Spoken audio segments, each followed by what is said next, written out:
लोग कहने लगते हैं फिर यादव समाज आया कहाँ से।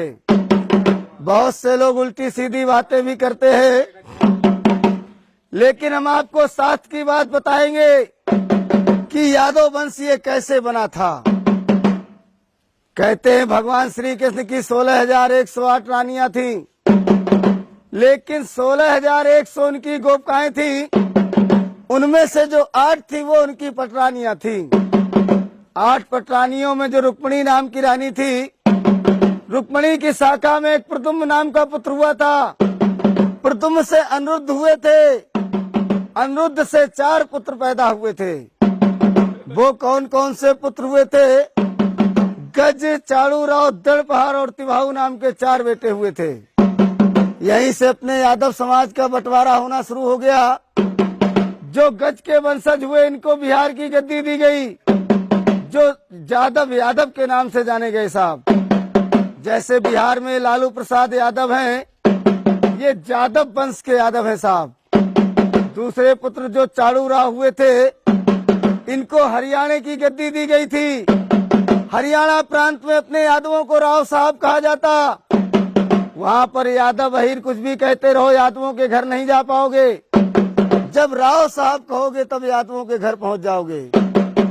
तीसरे पुत्र जो दड़पहाड़ हुए थे, इनको देवगिरी की गद्दी दी गई थी। इनको महाराष्ट्र का राज दिया गया था।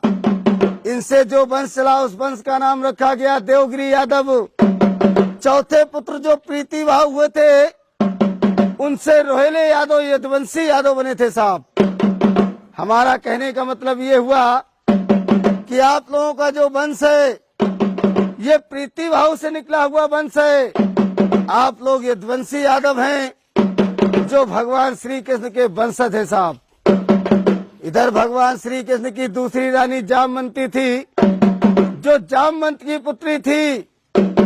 उससे 2 पुत्र पैदा हुए थे, दृढ़ और श्याम। जो श्याम के वंशज हुए वो जाडेजा यादव, सिंधी यादव कहलाए। और जो दृढ़ से वंश चला था वो डढ़ोर यादव और कमरिया यादव बने थे साहब। जैसे कि मुलायम सिंह यादव हैं, भी कमरिया वंश के यादव है साहब। इधर बलदाऊ जी की शादी राजा रेवत की पुत्री रेवती के साथ में हुई। इनसे निषद उन्मुख नाम के 2 पुत्र हुए। इनको महोबे मध्य प्रदेश का राज दिया गया, जो बनाफर यादव और दौआ यादव के नाम से जाने गए साहब। ये जो अलाउद्दीन थे बनाफर कुली के यादव थे।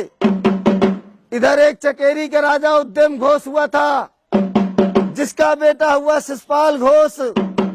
शिषपाल घोष का वध भगवान श्री कृष्ण ने किया था। तब रुक्मिणी को विवाह के ले गए थे, इसलिए शिषपाल घोष से जो वंश चला उस वंश का नाम रखा गया घोषी यादव। ये घोषी यादवों ने अपने यादव समाज से विद्रोह कर लिया था। भगवान श्री कृष्ण के वंशों से घृणा मानने लगे थे, इसलिए इनके वंश पे अकाल पड़ गया था। इनके राज पुरोहितों ने इनको बताया था कि जब भगवान श्री कृष्ण के वंश में जाकर तुम वंश बजाकर भिक्षा मांगोगे, तभी अपने कर्म से उद्धार हो पाओगे। तब से आकर के घोषी लोग वंश बजाने लगे थे। वहाँ से घोषी समाज कहलाया था साहब। ये तो सुनाई वंशावली, कैसे चंद्रवंश बना, कैसे यदुवंश बना, कैसे अहीर नाम पड़ा, कैसे घोषी कमरिया ग्वाला बने। अब एक मिनट के लिए अपने यादव समाज के हम कुली बताएंगे कि यादवों में कौन कौन सी कुली होती है साहब। गोत्र तो सभी यादवों का त्रि है, लेकिन कुली सबकी अलग अलग है साहब। जैसे कि तुम्हारे ज्वारी है, राव है, दौआ है, किसनौट है, मजरोट है, घोसी है, कमरिया है, डढ़ोर है, गिरवरिया है, नागरिया है, ग्वालवंशी है, ग्वाला है। तुम्हारे पचोमार है, वाईमार है, दादा मार है, काठ है, दिसवार है, सुकरिया है, पापट है, बरतरिया है, रोरिया है, उधैनिया है, रजवनिया है, ओड़ा है, भुसिया है, बानरे हैं, नुनेरिया है, रहेस कुली है, लौदिया है। तुम्हारे बजुर कुली है, तुम्हारे जो बुजुर्ग कुली बुंदेले हैं, भाटिया है, निकोम है, शिमला है, सुनकट है। तुम्हारे डांस कुली रूखड़ा है, दुर्ग है, सिकरवार है, मैना है, धरोर है, कटा है, गुच्छार है। तुम्हारे भुरगदे हैं, पमटे हैं। तुम्हारे राणा कुली है, कारे हैं, तुम्हारे दिसवार हैं। ऐसे करके 284 कुली है अपने यादव समाज में साहब। हमारे बड़े बूढ़े यही वंशावली कुली गोत्रों का बखान करते थे। यादव समाज के लोग, राजा लोग खुश होकर उनको दान दिया करते थे। लेकिन अब राजा तो बचे नहीं भैया, इसलिए गांव गांव जाकर अपने यादवों का बखान करते हैं साहब। 1 मिनट के लिए अपने यादवों की पहचान बताएंगे। कहते हैं 4 वेद 6 शास्त्र में ऊंची जाति अहीर, और ब्रह्मा भी तरसत रहे क्यों ना भय अहीर। यादव समाज की पहचान क्या हुआ करती थी? यादव समाज का जो गोत्र है वो त्रिगोत्र है। यादव समाज का जो वेद है यजुर्वेद है साहब। यादव समाज की जो कुलदेवी है महालक्ष्मी है। यादव समाज में जो पूजन होता था, होली दीपावली में तलवार का पूजन होता था।